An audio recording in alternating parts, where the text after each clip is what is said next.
Hello बेटा, welcome to physics classes. बेटा आज हम डिस्कस करने वाले हैं electromagnetic induction, fourth unit of twelfth physics, electromagnetic induction. तो बेटा इलेक्ट्रोमैग्नेटिक इंडक्शन एक कॉमन नेम है फॉर जनरेशन ऑफ इलेक्ट्रिसिटी। तो बेटा इलेक्ट्रिसिटी प्रोड्यूस करने के लिए जो सबसे बेसिक प्रोसेस है वो बेटा इलेक्ट्रोमैग्नेटिक इंडक्शन है।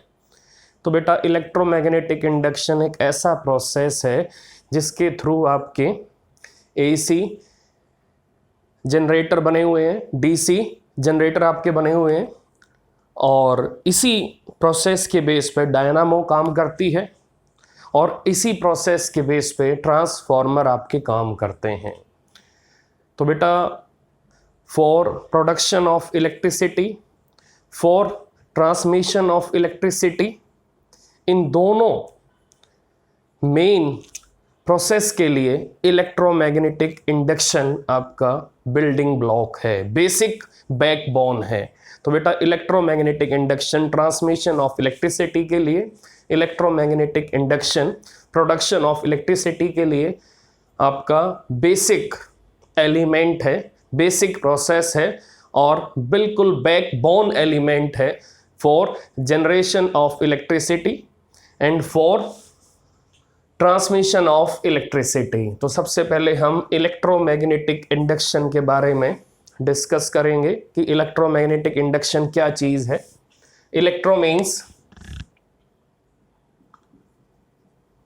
Charge, magnetic means magnetic effect और magnetic field effect. Induction means without any physical connection। तो बेटा इलेक्ट्रोमैग्नेटिक इंडक्शन में हमें इलेक्ट्रिसिटी प्रोडक्शन के लिए किसी टाइप का फिजिकल कनेक्शन नहीं करना है।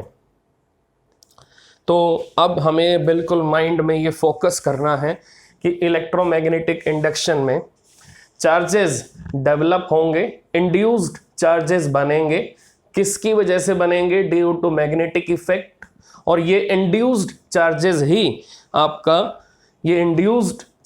ही आपका सोर्स होगा जनरेशन ऑफ इलेक्ट्रिसिटी का। तो अगर हमें इलेक्ट्रिकल एनर्जी बनानी है, अगर हमें इलेक्ट्रिकल एनर्जी को प्रोड्यूस करना है, तो बेटा ये इंड्यूस्ड चार्जेस ही इंड्यूस्ड करंट बनाएंगे और इंड्यूस्ड ईएमएफ बनाएंगे। तो बेटा अब आपको ये मालूम होना चाहिए कि पहले डिफरेंस इन पोटेंशियल बनेगा, बाद में करंट आएगा। तो इसका मीनिंग सबसे पहले हमें क्या बनाना है? सबसे पहले हमें इंड्यूस्ड चार्जेस को बनाना है। उससे क्या बनेगा? उससे इंड्यूस्ड ईएमएफ बनेगा। और जब इंड्यूस्ड बेटा ईएमएफ बनेगा तो बेटा इंड्यूस्ड ईएमएफ के बनने के बाद इंड्यूस्ड करंट आपका फ्लो करना स्टार्ट कर देगा।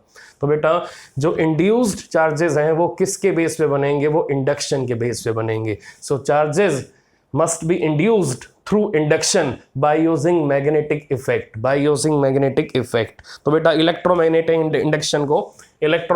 इंडक्शन को आप कैसे अंडरस्टैंड करोगे? Induction of charges through magnetic field effect, through magnetic field effect, and that is known as electromagnetic induction. तो बेटा सबसे पहले हम इलेक्ट्रोमैग्नेटिक इंडक्शन की डेफिनेशन लिखेंगे। क्या मीनिंग है इसका? The process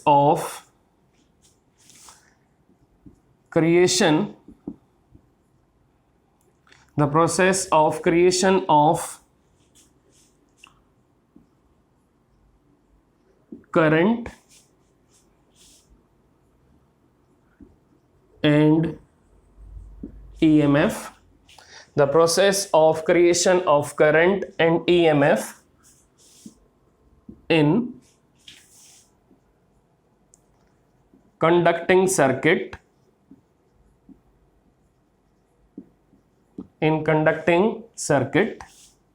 by changing the strength of by changing the strength comma position and orientation of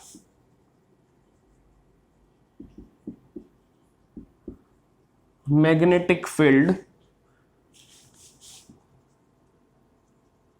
around or across the conducting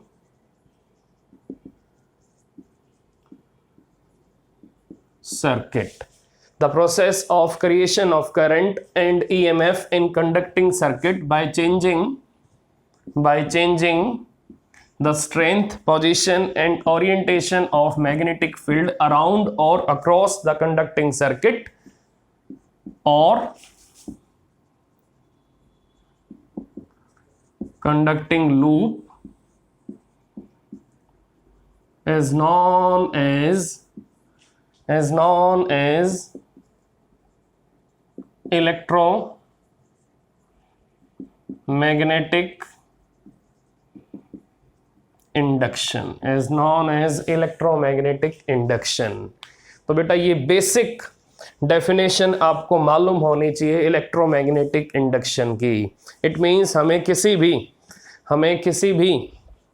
conducting loop के आसपास, हमें किसी भी कंडक्टिंग लूप के अक्रॉस, हमें किसी भी कंडक्टिंग लूप के एरिया में से मैग्नेटिक फील्ड ऑफ लाइंस की स्ट्रेंथ को, पोजीशन को और ओरिएंटेशन को चेंज करना है। तो बेटा उससे क्या होगा, उस कंडक्टिंग लूप में, उस क्लोज्ड कंडक्टिंग सर्किट में करंट डेवलप होगा। So that process is known as electromagnetic induction. तो बेटा इस प्रोसेस के थ्रू कंडक्टिंग सर्किट में, क्लोज सर्किट में, कंडक्टिंग लूप में जो इंड्यूस्ड ईएमएफ बनेगा, जो ईएमएफ डेवलप होगा, तो बेटा वही ईएमएफ करंट को इंड्यूस करेगा, वही ईएमएफ बेटा करंट बनाएगा। तो सबसे पहले ईएमएफ बनेगा और बाद में करंट आएगा। तो ये बेटा आपको फोकस करना है, माइंड में बिल्कुल फिक्स करना है कि सबसे पहले ईएमएफ बनेगा और ईएमएफ के बाद करंट फ्लो करना स्टार्ट करेगा।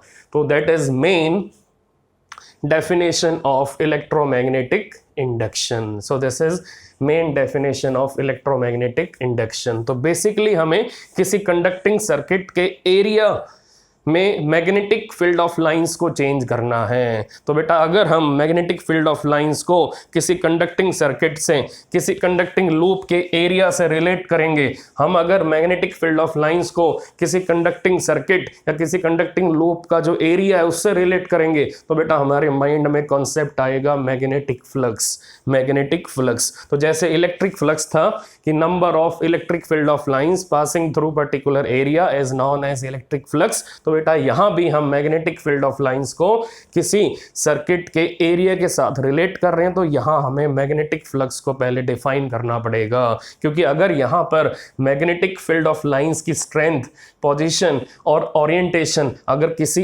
एरिया के अराउंड, अगर किसी पर्टिकुलर एरिया में चेंज हो रही है, तो इसका मीनिंग उस एरिया में मैग्नेटिक फ्लक्स भी चेंज हो रहा है, वहां पर मैग्नेटिक फ्लक्स भी चेंज हो रहा है। तो इसका मीनिंग यहां पर हम ये भी कह सकते हैं, the process of creation of current and EMF in conducting circuit by changing the magnetic flux across conducting loop or around conducting loop is known as electromagnetic induction।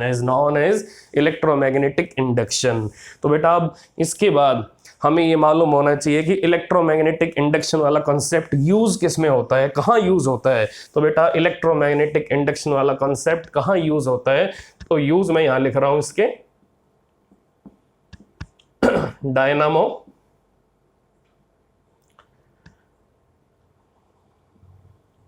Generators, transformers.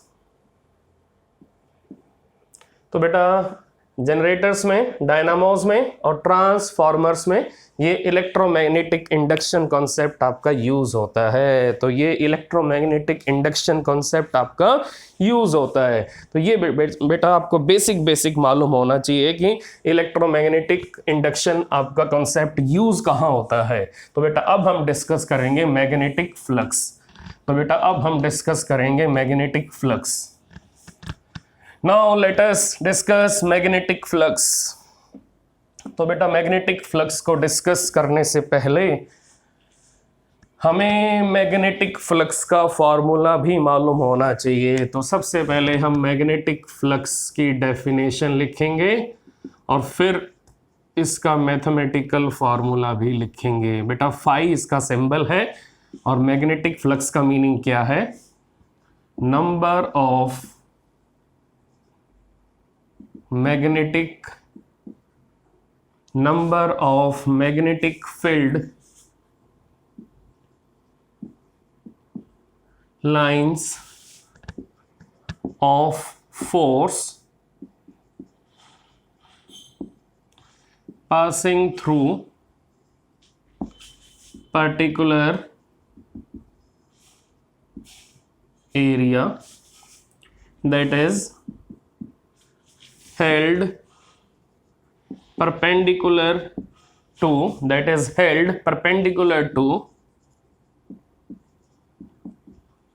direction of magnetic field lines. Number of magnetic field lines of forces passing through particular area that is held perpendicular to direction of magnetic field lines. तो जिस area में से हमें magnetic field of lines को test करना है वो area अगर मैग्नेटिक फील्ड ऑफ लाइन से परपेंडिकुलर होगा तो बेटा उस एरिया में से जो मैग्नेटिक फील्ड ऑफ लाइंस आपकी निकलेंगी उनको अगर हम काउंट करेंगे तो हमें मैग्नेटिक फ्लक्स मिलेगा थ्रू दैट पर्टिकुलर एरिया। तो बेटा ये तो इसकी बेसिक डेफिनेशन है मैग्नेटिक फ्लक्स की। Now in another way we can define magnetic flux by saying that magnetic flux it is defined as dot product of magnetic field intensity and area vector. It is defined as dot product of magnetic field intensity and area vector. तो बेटा magnetic field intensity और area vector का जो dot product होगा वो बेटा dot product आपका किसके इक्वल होगा? वो मैग्नेटिक फ्लक्स के इक्वल होगा। तो बेटा यहां पर मैग्नेटिक फ्लक्स आपकी स्केलर क्वांटिटी है। मैग्नेटिक फ्लक्स आपकी स्केलर क्वांटिटी है और मैग्नेटिक फ्लक्स का फार्मूला क्या होगा? B A cos theta, that is B A cos theta. तो बेटा मैग्नेटिक फ्लक्स आपकी स्केलर क्वांटिटी है और अगर हम फिगर के थ्रू इसको अंडरस्टैंड करेंगे तो चेक करो ये मैग्नेटिक फील्ड ऑफ लाइंस है और बेटा ये जो एरिया है ये आपका वर्टिकल एरिया है। ये एरिया आपका YZ प्लेन में है और ये लाइंस आपकी X एक्सिस के अलोंग है। तो बेटा मैग्नेटिक फील्ड ऑफ लाइंस आपकी हॉरिजॉन्टल है, हॉरिजॉन्टल लाइंस है और एरिया आपका वर्टिकल प्लेन में है। It is in vertical plane that is YZ plane. तो बेटा यहां पर इस एक्सपोज एरिया का जो एरिया वेक्टर होगा वो बेटा आउटवर्ड होगा। आप चेक करो मैग्नेटिक फील्ड इंटेंसिटी में और एरिया वेक्टर में बेटा कितना एंगल है? That angle is 0 degree.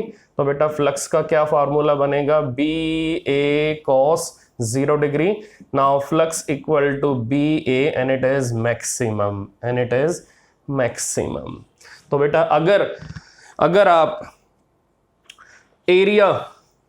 आप एरिया में ओरिएंटेशन लेके आओगे, अगर आप एरिया का प्लेन चेंज करोगे, अगर आप इस फिक्टिशियस एरिया का प्लेन चेंज करोगे तो बेटा एरिया वेक्टर में और मैग्नेटिक फील्ड इंटेंसिटी में एंगल चेंज होगा, और अगर ये एंगल चेंज होगा तो बेटा फ्लक्स भी चेंज होगा, तो बेटा फ्लक्स भी चेंज होगा। अब अगर एंगल आपका 90 डिग्री होगा तो फ्लक्स की वैल्यू बेटा 0 हो जाएगी। अगर एंगल आपका 180 डिग्री होगा तो बेटा फ्लक्स की वैल्यू नेगेटिव हो जाएगी, -BA।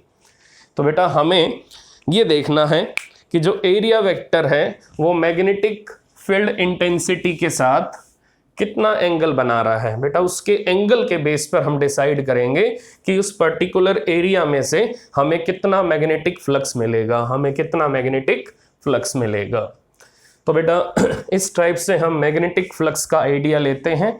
अब हम मैग्नेटिक फ्लक्स की SI यूनिट और CGS यूनिट लिखेंगे बेटा, कि मैग्नेटिक फ्लक्स की SI यूनिट क्या है और मैग्नेटिक फ्लक्स की CGS यूनिट क्या है। तो बेटा सबसे पहले हम लिखेंगे मैग्नेटिक फ्लक्स की SI unit. Now magnetic flux in SI unit form, magnetic flux को आप SI सिस्टम में किस यूनिट से करते हो मेजर, पहले वो लिखेंगे। SI unit of magnetic flux. Now magnetic flux is equal to B dot A। तो बेटा SI यूनिट होगी इसकी वेबर।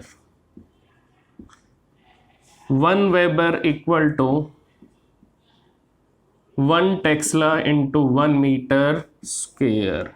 तो बेटा SI यूनिट आपकी फ्लक्स की वेबर है और 1 वेबर किसके इक्वल आएगा, 1 tesla into 1 metre square, 1 tesla into 1 metre square. तो बेटा इसी टाइप से CGS यूनिट ऑफ फ्लक्स क्या आएगी, that is magnetic flux, that is magnetic flux.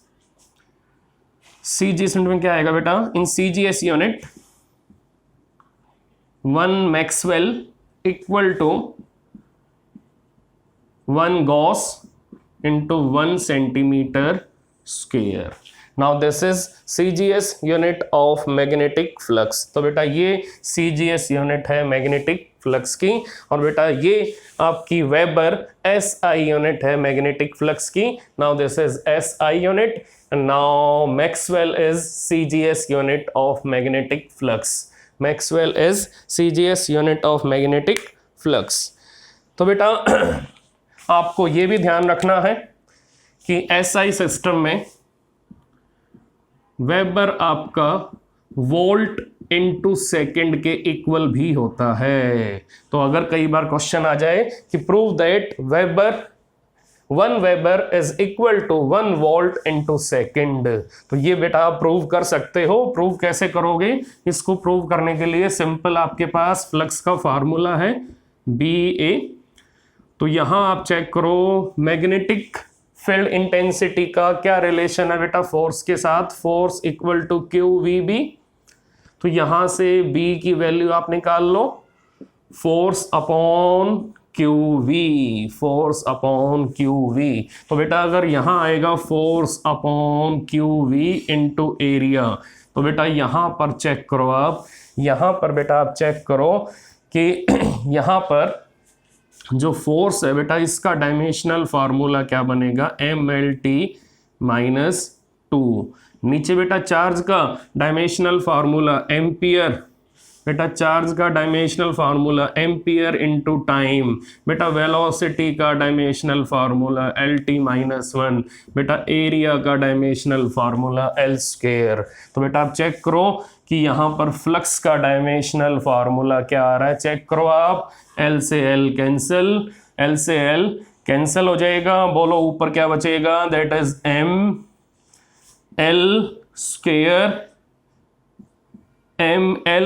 Check करो ML² T-2। अब बेटा नीचे चेक करो, टाइम से टाइम कैंसिल और इधर आ जाएगा एम्पियर इनवर्स, एम्पियर इनवर्स। तो बेटा चेक करो ये फार्मूला किसका है, this is formula of energy. Now this is formula of energy. तो बेटा energy upon ampere, energy upon ampere. तो बेटा एनर्जी किसके इक्वल होगी? तो बेटा एनर्जी किसके इक्वल होगी? एनर्जी बेटा पोटेंशियल एनर्जी, बेटा पोटेंशियल एनर्जी, बेटा volt, potential energy volt into charge upon ampere. तो बेटा चेक कर सकते हो कि यहां पर अब फ्लक्स किसके इक्वल आएगा? Volt into charge upon ampere. तो बेटा चार्ज का formula ampere into time upon ampere, ampere से ampere cancel. Now flux is equal to volt into time, it means volt into second, volt into second. तो बेटा हमने prove कर दिया है कि मैग्नेटिक फ्लक्स आपका वोल्ट इनटू सेकेंड यूनिट भी कैरी करेगा। मैग्नेटिक फ्लक्स आपका वोल्ट इनटू सेकेंड यूनिट भी कैरी करेगा। इसका मीनिंग वेबर SI सिस्टम में बेटा वेबर किसके इक्वल होगा? That is equal to volt into second, that is equal to volt into second, this is volt into second. तो बेटा इस टाइप से हम मैग्नेटिक फ्लक्स को रिलेट करते हैं, रिलेट करते हैं किसके साथ? पोटेंशियल डिफरेंस और टाइम के साथ। तो वोल्ट का मीनिंग किसकी यूनिट है बेटा? वोल्ट बेटा यूनिट है पोटेंशियल डिफरेंस की, और सेकंड यूनिट है आपके टाइम की। तो बेटा अब हम नेक्स्ट टॉपिक क्या डिस्कस करने वाले हैं? तो बेटा अब हम नेक्स्ट टॉपिक क्या डिस्कस करने वाले हैं? सबसे पहले हम डिस्कस करेंगे हम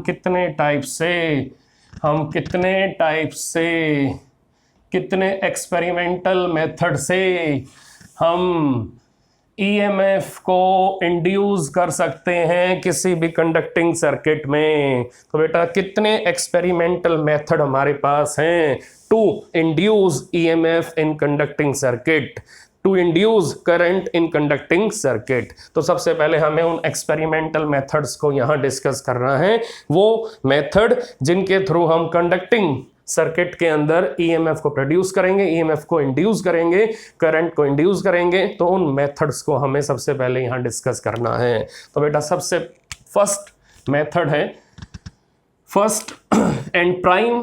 बेटा जो हमारा एक्सपेरिमेंटल मेथड है वो क्या है? नंबर 1 एक्सपेरिमेंटल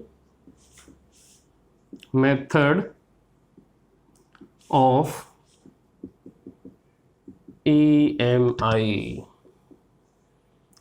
तो सबसे पहले हम किस एक्सपेरिमेंटल मेथड के थ्रू EMF को कंडक्टिंग सर्किट में इंड्यूस करेंगे? तो बेटा अब हम उसी मेथड को डिस्कस करने वाले हैं। तो सबसे पहले हम क्या बनाएंगे? सबसे पहले हम एक कंडक्टिंग वायर से क्लोज्ड सर्किट बनाएंगे, क्लोज्ड लूप बनाएंगे, कंडक्टिंग सर्किट बनाएंगे। यहां लगाएंगे गैल्वेनोमीटर। तो बेटा हमने सबसे पहले क्या किया? हमने कंडक्टिंग वायर को बेंट किया और कंडक्टिंग वायर से हमने क्या बनाया? कंडक्टिंग सर्किट बनाया, कंडक्टिंग क्लोज लूप बनाया। अब हम क्या करेंगे? अब हमें यहां पर इस कंडक्टिंग लूप के around magnetic field of lines की स्ट्रेंथ को, पोजीशन को, डायरेक्शन को चेंज करना है। तो अब हम क्या करेंगे? यहां पर एक बार मैग्नेट को लेके आएंगे। अब बेटा बार मैग्नेट के अंदर मैग्नेटिक फील्ड ऑफ लाइंस कैसे होंगी? From north pole to south pole, from north pole to south pole magnetic field of lines होंगी।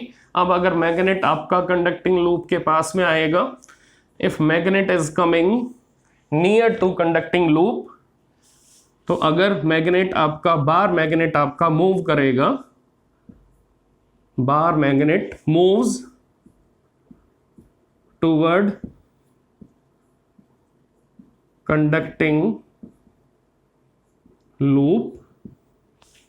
तो बेटा अब जो आपका बार मैग्नेट है, अब ये बार मैग्नेट का मोशन अगर कंडक्टिंग लूप की तरफ होगा तो बेटा कंडक्टिंग लूप के अंदर क्या होगा, कंडक्टिंग लूप का जो एरिया है उसके अंदर मैग्नेटिक फील्ड ऑफ लाइंस बेटा इंक्रीज होंगी डिक्रीज होंगी, चेक करो। अगर ये मैग्नेट आपका इस कंडक्टिंग लूप के पास में आएगा तो बेटा यहां पर इस एरिया में, इस कंडक्टिंग सर्किट में, इस कंडक्टिंग लूप के अंदर बेटा मैग्नेटिक फील्ड ऑफ लाइंस आपकी इंक्रीज होंगी। यहां पर मैग्नेटिक फील्ड, यहां पर मैग्नेटिक फील्ड लाइंस इंक्रीज होंगी। तो बेटा अगर यहां पर मैग्नेटिक फील्ड लाइंस आपकी इंक्रीज होंगी तो बेटा यहां पर मैग्नेटिक फ्लक्स आपका चेंज होगा। तो बेटा यहां पर मैग्नेटिक फ्लक्स चेंज होगा। अब बेटा इस लूप की ओरिएंटेशन पे चेक कर लो, हमने इस लूप को किस प्लेन में रखा, हमने इस लूप को YZ प्लेन में रखा है। इसका मीनिंग लूप आपका वर्टिकल प्लेन में है। और बेटा ये जो मैग्नेट है ये आपका X एक्सिस पे मूव कर रहा है। इसका मीनिंग ये मैग्नेट आपका इस कंडक्टिंग लूप का जो एरिया है उसको क्रॉस करेगा। तो अगर मैग्नेट आपका अलोंग X एक्सिस मूव कर रहा है और ये जो कंडक्टिंग लूप है ये वर्टिकल प्लेन में है, तो बेटा ये मैग्नेट अगर लूप के पास में आएगा तो बेटा इस लूप के अंदर वाले एरिया में से ये निकलना चाहेगा। तो बेटा अगर ये मैग्नेट आपका कंडक्टिंग लूप का जो एरिया ऑफ क्रॉस सेक्शन है, अगर ये मैग्नेट आपका कंडक्टिंग लूप के एरिया ऑफ क्रॉस सेक्शन में से अगर पास होगा तो बेटा जैसे ये नजदीक आएगा तो यहां पर मैग्नेटिक फील्ड ऑफ लाइंस आपकी इंक्रीज होंगी। इसका मीनिंग अगर हमारे पास ये कंडक्टिंग लूप वर्टिकल प्लेन में रखा हुआ है, अगर हमारे पास कंडक्टिंग लूप वर्टिकल प्लेन में रखा हुआ है तो बेटा मैग्नेट अगर ऐसे आएगा तो बेटा जब ये मैग्नेट आपका पास में आएगा तो बेटा इस एरिया में, इस एरिया ऑफ क्रॉस सेक्शन में बेटा एकदम से magnetic field of lines increase होंगी। तो बेटा यहां पर जो मैग्नेटिक फील्ड ऑफ लाइंस हैं उनकी स्ट्रेंथ एकदम से इंक्रीज होंगी। तो बेटा जब मैग्नेट आपका कंडक्टिंग लूप के पास में आएगा तो जैसे ही पास में आएगा यहां पर आपको मैग्नेटिक फील्ड ऑफ लाइंस में इंक्रीज मिलेगा। यहां पर मैग्नेटिक फील्ड ऑफ लाइंस की स्ट्रेंथ चेंज होगी और बेटा स्ट्रेंथ चेंज होने से यहां पर इस कंडक्टिंग लूप में बेटा इंड्यूस्ड ईएमएफ बनेगा। और बेटा अगर यहां पर इंड्यूस्ड ईएमएफ बनेगा तो बेटा यहां पर करंट डेवलप होगा। और बेटा अगर यहां पर करंट आपका डेवलप होगा तो बेटा यहां पर करंट आपका अगर डेवलप होगा तो गैल्वेनोमीटर में डिफ्लेक्शन आ जाएगी, गैल्वेनोमीटर में डिफ्लेक्शन आ जाएगी। तो बेटा एक तो ये मेथड है कंडक्टिंग सर्किट में, कंडक्टिंग लूप में करंट को इंड्यूस करने का, ईएमएफ को इंड्यूस करने का, जिसके थ्रू हम गैल्वेनोमीटर में डिफ्लेक्शन फील करेंगे, डिफ्लेक्शन विजिबल होगी। और उसका मेन रीजन क्या होगा, मैग्नेट का मोशन में होना। So whenever any bar magnet is in motion near to conducting loop or across the area of cross section of conducting loop, then there is deflection in galvanometer connected to conducting loop, connected to conducting loop। तो बेटा इस type से इस galvanometer के अंदर deflection आएगी और बेटा इस डिफ्लेक्शन का कॉज क्या होगा, इस एरिया में से मैग्नेटिक फील्ड ऑफ लाइंस का इंक्रीज होना, मैग्नेटिक फील्ड ऑफ लाइंस का चेंज होना। So this is first experimental method of EMI, this is first experimental method of EMI. Next, number 2 experimental method to produce induced EMF or induced current. तो बेटा अब अगला हमारा experimental method क्या है electromagnetic induction को sense करने का। तो अब अगला मेथड हम डिस्कस करने वाले हैं जिसमें हमें सेंसेशन मिलेगी EMI की। Now number 2 experimental method of sensation of EMI, method number 2। अब बेटा नंबर 2 जो हमारे पास मेथड है उसमें क्या होगा अभी चेक करते हैं। हमारे पास इस टाइप से कंडक्टिंग लूप है, यहाँ गैल्वेनोमीटर कनेक्ट है और बेटा यहाँ इसके पास में, बेटा इसके पास में हमारे पास एक सोलेनॉइड है और सोलेनॉइड में बेटा इस टाइप से डीसी वोल्टेज सोर्स कनेक्ट है, ये पॉजिटिव ये नेगेटिव, करंट कैसे मूव करेगा पॉजिटिव से नेगेटिव। तो बेटा अगर आप इस करंट कैरिंग सोलेनॉइड को मोशन में रखोगे, अगर आप इस करंट कैरिंग सोलेनॉइड को मोशन में रखोगे अराउंड दिस कंडक्टिंग लूप, कभी तो इस सोलेनॉइड को आप कंडक्टिंग लूप के पास में लेके आओगे, कभी इससे दूर लेके जाओगे, तो बेटा दोनों केस में इसके अंदर डिफ्लेक्शन आएगी, दोनों केस में गैल्वेनोमीटर के अंदर डिफ्लेक्शन आएगी। और बेटा अगर गैल्वेनोमीटर में डिफ्लेक्शन आएगी तो बेटा ये आपके लिए प्राइम एविडेंस है कि कंडक्टिंग लूप में इंड्यूस्ड करंट आपका फ्लो कर रहा है, कंडक्टिंग लूप में इंड्यूस्ड करंट बेटा फ्लो कर रहा है। तो बेटा अगर ये सोलेनॉइड आपका कंडक्टिंग लूप के पास में आएगा तो क्या होगा बेटा, सोलेनॉइड का अगर एक एंड आपका नॉर्थ पोल है और एक एंड साउथ पोल है, तो बेटा अब यहां से मैग्नेटिक फील्ड ऑफ लाइंस कैसे निकलेंगी, यहां से मैग्नेटिक फील्ड ऑफ लाइंस कैसे निकलेंगी बेटा, from north pole to south pole, from north pole to south pole. तो बेटा जब ये सोलेनॉइड आपका इस कंडक्टिंग लूप के पास में आएगा तो बेटा यहाँ पर मैग्नेटिक फील्ड लाइंस इंक्रीज होंगी। तो बेटा अगर यहाँ पर मैग्नेटिक फील्ड लाइंस आपकी इंक्रीज होंगी तो यहाँ पर फ्लक्स आपका इंक्रीज होगा, यहाँ पर फ्लक्स इंक्रीज होगा। तो जब भी करंट कैरिंग सोलेनॉइड किसी कंडक्टिंग लूप के पास में आएगा तो बेटा जो मैग्नेटिक फील्ड ऑफ लाइंस होंगी सोलेनॉइड की वो बेटा इस कंडक्टिंग लूप के लिंक में आएंगी। तो बेटा यहाँ जब लाइंस आपकी लिंक में आएंगी तो जैसे सोलेनॉइड आपका पास में आएगा तो यहाँ पर मैग्नेटिक फील्ड ऑफ लाइंस का नंबर इंक्रीज होगा, इसका मीनिंग यहाँ मैग्नेटिक फ्लक्स बेटा चेंज होगा। तो बेटा उस केस में क्या होगा कि इस कंडक्टिंग लूप के अक्रॉस, इस कंडक्टिंग लूप के एरिया ऑफ क्रॉस सेक्शन में अगर magnetic flux, magnetic field of lines की स्ट्रेंथ चेंज होगी तो इसके अंदर इंड्यूस्ड करंट बनेगा, इसके अंदर इंड्यूस्ड ईएमएफ बनेगी और ईएमएफ बनने के बाद यहां पर इंड्यूस्ड करंट बेटा फ्लो करना स्टार्ट कर देगा। तो बेटा यहां पर इंड्यूस्ड करंट फ्लो करना स्टार्ट कर देगा। अब बेटा अगर ये सोलेनॉइड आपका इस कंडक्टिंग लूप से दूर जाएगा तो करंट की डायरेक्शन चेंज हो जाएगी, क्योंकि यहां पर अब मैग्नेटिक फील्ड ऑफ लाइंस बेटा डिक्रीज हो जाएंगी, डिक्रीज होंगी। तो इसका मीन डिक्रीज होने से क्या होगा, यहां फ्लक्स फिर दोबारा से चेंज होगा।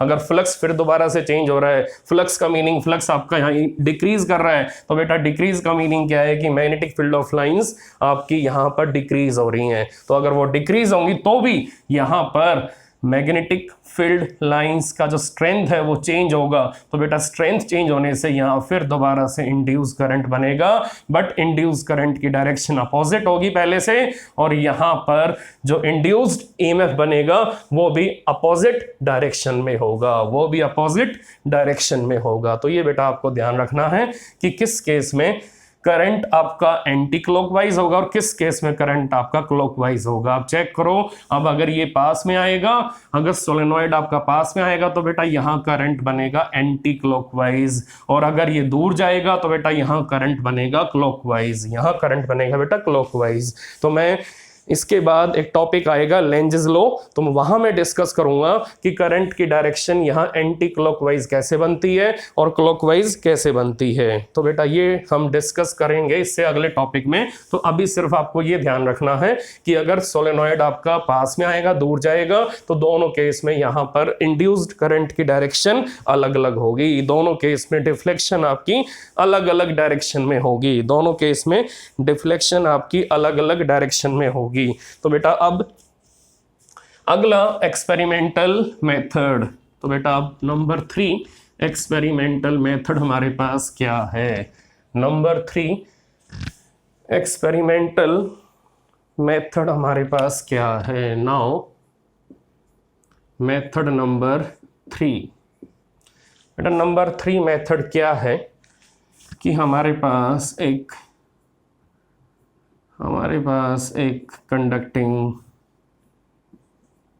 सर्कुलर लूप है जो कंडक्टिंग वायर से बना हुआ है, और इसके पास में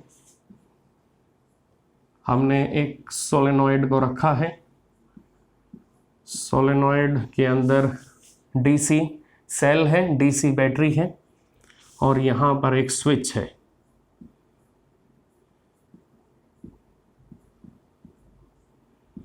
ये स्विच है बेटा।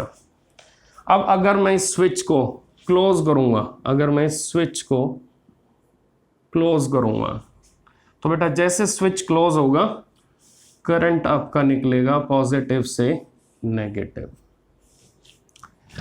तो बेटा जिस मोमेंटरी टाइम में, बेटा जिस मोमेंटरी टाइम में स्विच क्लोज होगा, तो बेटा जिस मोमेंटरी